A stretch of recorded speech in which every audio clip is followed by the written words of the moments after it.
General Motors una vez vendió 5 marcas de autos, cada una diseñada para un comprador diferente, a un precio diferente. Chevrolet para la familia que empezaba, Pontiac para el profesional joven, Oldsmobile para la clase media, Buick para el hogar establecido, Cadillac para la persona que ya había llegado. Cada marca tenía sus propios motores, sus propias fábricas, su propia ingeniería. Lo llamaron la escalera del éxito y convirtió a General Motors en la empresa más grande del planeta. Pero a lo largo de más de 50 años, General Motors reemplazó silenciosamente cada peldaño con madera idéntica, lo vendió 5 veces a 5 precios y esperó que nadie mirara hacia abajo. Era principios de los años 20 en Detroit, y Alfred Sloan había heredado un desastre corporativo. General Motors había sido armada a retazos una década antes por William Durant, un negociante brillante que adquiría compañías automotrices casi sin ninguna lógica estratégica. Durant agarró Buick primero, luego compró Oldsmobile, después Cadillac y luego una operación más pequeña llamada Oakland. Estas marcas se solapaban en precio, competían entre sí por los compradores y operaban casi sin coordinación entre ellas. Cuando Sloan asumió como presidente en 1923, vio tanto el problema como la oportunidad. Reestructuró toda la línea de productos de General Motors en una escalera vertical y limpia. Un Chevrolet costaría menos que un Pontiac, que costaría menos que un Oldsmobile, que costaría menos que un Buick, que costaría menos que un Cadillac. Las diferencias de precio eran deliberadas y se trataban como casi sagradas. Y de manera crucial, cada división diseñaba sus propios autos desde cero. Un motor Buick era diseñado y construido por ingenieros de Buick en fábricas de Buick.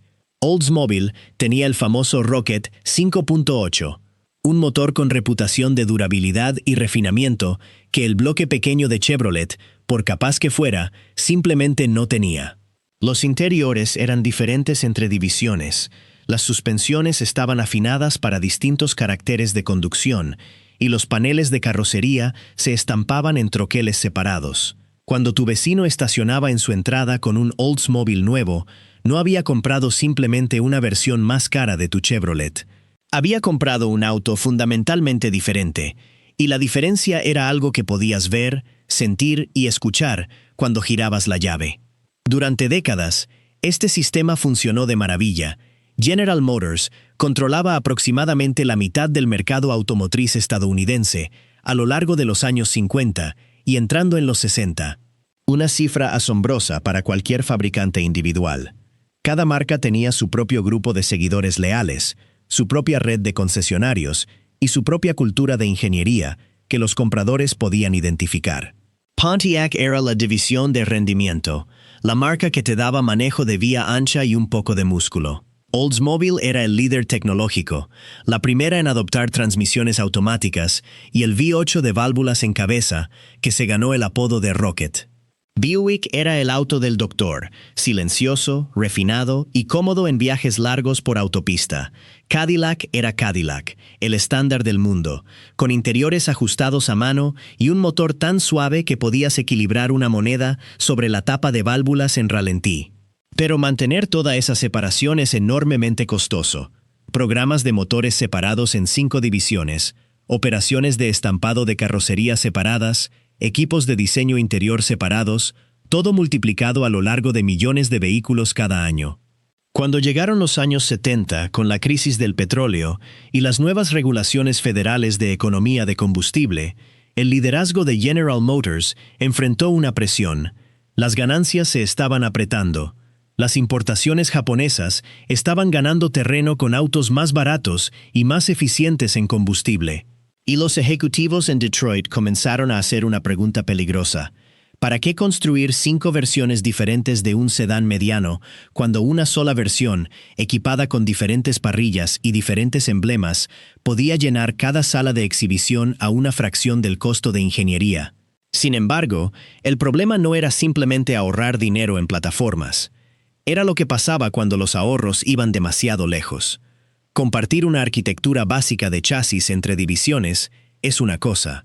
Ford y Lincoln lo habían hecho durante años sin mayor controversia. Pero el enfoque de General Motors a finales de los años 70 fue más allá de las plataformas compartidas. Comenzaron a compartir motores sin decirle a los compradores, compartir paneles de carrocería con cambios mínimos, y eventualmente compartir vehículos enteros sin nada más que un cambio de insignia para distinguirlos. Los ahorros en costos eran reales, pero también lo era la erosión de las identidades de marca que habían hecho a General Motors dominante en primer lugar. Este enfoque parecía una jugada de eficiencia razonable en su momento. No lo era. La primera grieta pública en la fachada apareció en marzo de 1977 y comenzó con un hombre llamado Joseph Seeweck en Chicago, Illinois. Seeweck había comprado un Oldsmobile Delta 88 del 77 completamente nuevo y lo llevó a un taller local para servicio de rutina. Su mecánico intentó instalar un filtro de aceite de Oldsmobile, pero no encajaba en la rosca del bloque del motor. La banda del ventilador tampoco correspondía a las especificaciones de Oldsmobile. Cuando el mecánico miró más de cerca, la razón se hizo obvia. El motor bajo el cofre del Oldsmobile de Joseph Seeweck no era un Oldsmobile en absoluto. Era un Chevrolet 350 V8. Seeweck estaba furioso. Y una vez que la historia estalló en la televisión nacional y los principales periódicos, miles de otros dueños de Deltas se asomaron bajo sus cofres y encontraron la sustitución idéntica. Más de 75,000 Deltas, 88 producidos ese año, habían sido enviados con motores Chevrolet en lugar del Oldsmobile Rocket 58, que la publicidad todavía presentaba prominentemente. La explicación era mundana. Oldsmobile estaba teniendo un año récord de ventas en 1977, y la planta de motores en Lansing, Michigan, no podía mantener el ritmo con el aumento en la demanda de producción. Así que General Motors silenciosamente sacó motores Chevrolet 350 de una línea de ensamblaje y los colocó en Oldsmobiles que iban rodando por otra, sin actualizar el manual del propietario ni decirle a un solo comprador. La reacción llegó rápido. Se presentaron 250 demandas contra General Motors, incluyendo casos presentados por 44 fiscales generales estatales, actuando en nombre de consumidores en todo el país. Era la primera vez que tantos funcionarios legales estatales se habían unido contra una sola corporación. La prensa apodó a los autos afectados Chevimóviles, y la etiqueta se pegó de una forma que General Motors no pudo quitar. La compañía inicialmente insistió en que un motor de 350 pulgadas cúbicas y 170 caballos de fuerza era un motor de 350 pulgadas cúbicas y 170 caballos de fuerza, sin importar qué fábrica lo hubiera construido. Los compradores lo vieron diferente. Habían pagado por un Oldsmobile con la reputación de Oldsmobile y la ingeniería de Oldsmobile, y sentían que les habían dado algo inferior al precio completo. General Motors eventualmente ofreció a los propietarios afectados $200 en efectivo o un intercambio total de vehículo, más una garantía extendida que cubría 36 meses o 36,000 millas. Un tribunal federal luego ordenó a la compañía pagar $7.7 millones en un fallo separado de daños. En total, aproximadamente 128,000 autos fueron afectados a lo largo de las líneas de Oldsmobile, Buick y Pontiac, porque las sustituciones no se limitaron solo al Delta 88. El costo financiero fue significativo, pero sobrevivible para una compañía que podía ganar $1,000 millones en un solo trimestre. Lo que no era sobrevivible, al menos no sin cicatrices duraderas, era la confianza que se evaporó. El escándalo del Chevimóvil obligó a los compradores de autos estadounidenses a enfrentar una posibilidad incómoda. Si el motor de tu Oldsmobile era realmente una unidad Chevrolet construida en una planta Chevrolet y ensamblada por trabajadores de Chevrolet, entonces, exactamente por qué estabas pagando la prima de Oldsmobile. ¿Era ingeniería o era una placa con nombre? Y una vez que esa pregunta entra en la mente de un comprador, es muy difícil de eliminar. Esa pregunta estaba a punto de recibir una respuesta visual devastadora. En 1982, General Motors lanzó 4 nuevos sedanes medianos de tracción delantera simultáneamente, uno para cada una de sus divisiones principales. El Chevrolet Celebrity, el Pontiac 6000, el Oldsmobile Cutlass Sierra y el Buick Century. Todos llegaron a las salas de exhibición con semanas de diferencia. Todos sobre la idéntica plataforma A-Body. Compartían una distancia entre ejes de 104.9 pulgadas, ofrecían una selección idéntica de motores y usaban componentes mecánicos intercambiables de parachoques a parachoques. El motor estándar en toda la línea era el 4 cilindros Iron Duke, construido por Pontiac, y las opciones de V6 se sacaban de un almacén común de piezas al que cada división metía la mano, y los 4 lucían casi exactamente iguales. Las diferencias entre un Celebrity y un Century se reducían a una forma de parrilla ligeramente diferente, un grupo de luces traseras reacomodado y un emblema diferente en la tapa del maletero. Siéntate dentro de cualquiera de ellos, y la distribución del tablero, la tela de los asientos, el diseño del panel de puerta y los controles eran funcionalmente intercambiables. Estaciónalos uno al lado del otro en el estacionamiento de un concesionario, y desde 6 metros de distancia, un comprador de autos experimentado tendría dificultades para distinguir cuál era cuál. El 22 de agosto de 1983, la revista Fortune publicó lo que se convertiría en una de las imágenes más humillantes en la historia de General Motors. La fotografía de portada mostraba los 4 sedanes A-Body dispuestos juntos, y el mensaje visual era devastador. Los autos eran, para todos los propósitos prácticos, indistinguibles. La imagen se convirtió en una de las piezas de periodismo automotriz más discutidas de ese año, debatida en salas de juntas, peluquerías y concesionarios de autos en todo el país. Y General Motors fue avergonzada públicamente de una manera que la compañía no había experimentado desde el asunto del Chevy Móvil. Lo que viene después es la parte que todavía confunde a la gente. A pesar de la vergüenza, los autos A-Body se vendieron fenomenalmente bien. El Chevrolet Celebrity se convirtió en el auto más vendido en Estados Unidos en 1986 y 1987, una distinción que sigue siendo la última vez que un vehículo de General Motors ha ostentado ese título. El Cutlass Sierra y el Buick Century siguieron vendiéndose en números fuertes bien entrada la década de los 90, especialmente a compradores mayores y flotas de autos de alquiler que valoraban la confiabilidad de la plataforma por encima de su estilo. El A-Body permaneció en producción hasta 1996, una corrida de 14 años, pero el éxito comercial tapó un colapso estratégico. Cada Celebrity que salía del lote era un potencial comprador de Cutlass Sierra o Century que eligió la versión más barata porque no había razón convincente para pagar más. Las marcas se estaban canibalizando entre sí a nivel de concesionario, y la escalera de precios que Sloan había pasado décadas construyendo se estaba aplanando bajo el peso de láminas metálicas idénticas.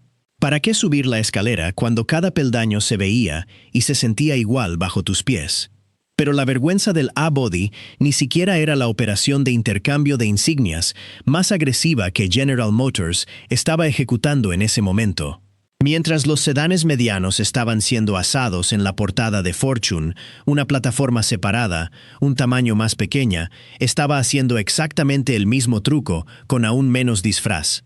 La plataforma J-Body, diseñada alrededor del compacto Chevrolet Cavalier, se estaba vendiendo simultáneamente bajo 5 nombres de marca diferentes. El Pontiac Songbird, el Oldsmobile Forenza, el Buick Skyhawk y el Cavalier mismo, todos compartían una distancia entre ejes de 101.2 pulgadas, suspensión delantera de puntal McPherson, un eje trasero de barra de torsión y la misma selección de motores. Camina de una sala de exhibición de Pontiac a una de Oldsmobile, a una de Buick, y el auto compacto en cada una era mecánicamente idéntico al que acababas de dejar. Las únicas cosas que cambiaban eran la insignia en el cofre, el patrón de la parrilla y el nombre en la etiqueta de la ventana. Entonces, ¿qué pasa cuando tomas exactamente esta fórmula, esta práctica de vender un auto económico bajo múltiples nombres, y la aplicas a la placa más prestigiosa en la industria automotriz estadounidense? El Cadillac Cimarrón respondió esa pregunta, y la respuesta fue catastrófica. Llegó a las salas de exhibición para el año modelo 1982. Bajo los asientos de piel y el pequeño escudo de Cadillac en su parrilla, Era un Chevrolet Cavalier. No inspirado por el Cavalier, no adaptado de la arquitectura del Cavalier con mejoras significativas. Era el Cavalier, ensamblado en una línea de producción idéntica, en una fábrica idéntica, con paneles de carrocería virtualmente idénticos, geometría de suspensión igual, y un motor de 4 cilindros de 88 caballos de fuerza. Fue el primer Cadillac de 4 cilindros desde 1914, el primer Cadillac ofrecido con transmisión manual desde 1953, y tenía un precio de $12,000, casi el doble del costo del Cavalier con el que compartía sus huesos. Si esto te está siendo útil, dale a suscribirse. Cubrimos historias automotrices como esta cada semana. El propio presidente de General Motors en ese momento, Pete Estes, supuestamente había advertido al gerente general de Cadillac, Ed Kennard, en su cara: «Ed, no tienes tiempo para convertir el auto Yay en un Cadillac».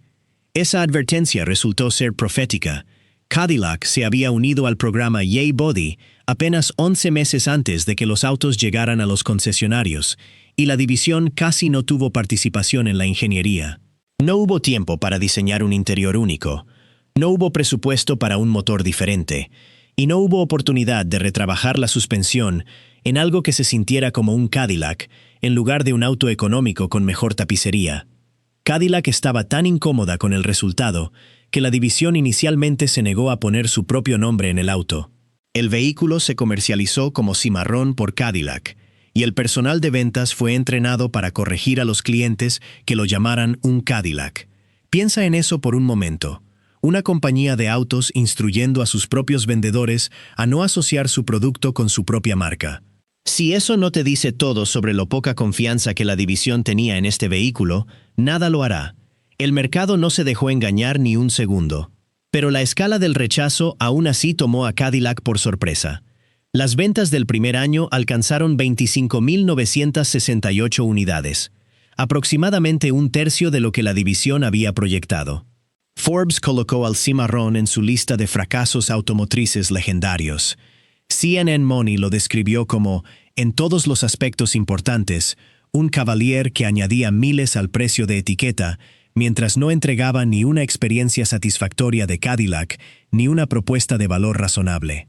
La revista Time luego lo nombró uno de los 50 peores autos de todos los tiempos, escribiendo que el Cimarrón capturaba todo lo que estaba mal, venal, perezoso y mendaz sobre General Motors en los años 80. Para el último año de producción del auto en 1988, Cadillac vendió solo 6,454 unidades. A lo largo de toda su corrida de 7 años como modelo, se construyeron un total de 132,499 cimarrones, un número que suena respetable hasta que consideras que Cadillac originalmente había esperado vender esa cantidad en aproximadamente 2 años. El daño se extendió mucho más allá de las tablas de ventas. El cimarrón le enseñó a toda una generación de compradores de autos estadounidenses que los emblemas en un vehículo de General Motors tal vez ya no significaban lo que alguna vez significaron. Si Cadillac, la marca que había pasado décadas vendiéndose como el estándar del mundo, estaba dispuesta a pegarle su escudo a un Cavalier y cobrar el doble, entonces, ¿cuál era la diferencia entre cualquier peldaño de la escalera? El cimarrón no falló solo como auto. Aceleró la erosión de la confianza en cada marca que General Motors poseía. Años después, el director de producto de Cadillac, John Howell, mantuvo una fotografía del cimarrón en la pared de su oficina. El pie de foto decía, «Para que no olvidemos». El Cimarrón ni siquiera fue la única vez que General Motors vendió el mismo auto compacto a través de todas sus marcas a principios de los años 80. El Cavalier Yay Body engendró 5 variantes divisionales y un patrón similar se repitió con las plataformas más grandes, W-Body y N-Body, a lo largo de los 90. El Chevrolet Lumina, el Pontiac Grand Prix, el Oldsmobile Cutlass Supreme y el Buick Regal, todos compartían la plataforma W-Body durante finales de los 80 y principios de los 90, con suficiente solapamiento visual como para que estacionarlos uno al lado del otro en el lote de un concesionario de General Motors empezara a parecer un chiste corporativo. Para ese punto, las distinciones entre las marcas de General Motors se habían adelgazado hasta el punto en que tanto periodistas de la industria como compradores leales por igual tenían dificultad para articular qué representaba cada una. Pontiac se suponía que era la división de la emoción, pero sus sedanes se conducían como Chevrolets con revestimiento plástico en la carrocería y un emblema diferente. Oldsmobile había lanzado una famosa campaña publicitaria preguntando: «Este no es el Oldsmobile de tu padre», pero los autos en sí frecuentemente eran difíciles de distinguir de lo que Buick estaba vendiendo en la sala de exhibición de al lado. Las identidades que Sloan había construido cuidadosamente se estaban disolviendo en una maraña de piezas compartidas y láminas metálicas intercambiables. General Motors eventualmente comenzó a absorber esas lecciones, aunque el proceso fue doloroso, lento y en muchos casos impuesto por la crisis. La compañía descontinuó Oldsmobile en 2004, después de años de ventas declinantes y confusión de identidad. Luego vino el colapso financiero de 2008, la solicitud de bancarrota de General Motors en 2009 y una reestructuración con asistencia del gobierno que eliminó a Pontiac, Saturn y Hammer en 2010. El extenso portafolio de marcas que Sloan había imaginado para una era diferente se derrumbó a 4 marcas domésticas: Chevrolet, AMC, Buick y Cadillac. La ingeniería de insignias en sí misma, sin embargo, nunca desapareció verdaderamente. Se adaptó a un mercado que había aprendido a mirar con más cuidado. Hoy, el Chevrolet Tahoe, el JMC Yukon y el Cadillac Escalade están todos construidos sobre la plataforma T1XX de General Motors. Comparten arquitectura fundamental con las camionetas Silverado y Sierra, y salen de una línea de ensamblaje en la planta de General Motors en Arlington, Texas, que produce los 3 todoterrenos bajo un mismo techo. Los huesos mecánicos son comunes en todos ellos, pero General Motors ahora invierte en hacer que cada versión entregue una experiencia de propiedad distinta. El Escalade tiene su propio interior dramático, con una pantalla curva OLED de 38 pulgadas, sus propias proporciones exteriores, su propia afinación de suspensión y un paquete tecnológico que lo separa claramente de un Tahoe. El Yukon Denali ocupa una posición adyacente al lujo, con materiales interiores y características que un Tahoe básico no intenta igualar. La arquitectura compartida ahorra miles de millones en costos de desarrollo, pero el producto de cara al cliente se siente intencionalmente diferenciado de una manera que el cuarteto A-Body de 1983 nunca logró. Si eso califica como ingeniería inteligente o una versión más pulida del viejo truco, depende completamente de tu perspectiva. Toyota construye el Lexus ES sobre la plataforma del Camry, y nadie acusa a Lexus de vender un Camry con asientos más bonitos. Audi comparte su arquitectura fundamental con Volkswagen a lo largo de múltiples líneas de modelos. Compartir plataformas, cuando se ejecuta con suficiente diferenciación genuina en materiales, tecnología y experiencia de manejo, es una práctica de ingeniería legítima que mantiene los precios de los vehículos manejables para los consumidores. Pero la línea entre compartir recursos eficientemente y manipulación cínica de marcas siempre ha sido más delgada de lo que los fabricantes se sienten cómodos admitiendo, y ninguna compañía en la historia automotriz ha cruzado esa línea de manera más visible o más dañina que General Motors. Alfred Sloan construyó una escalera donde cada peldaño se sentía claramente diferente bajo tus pies.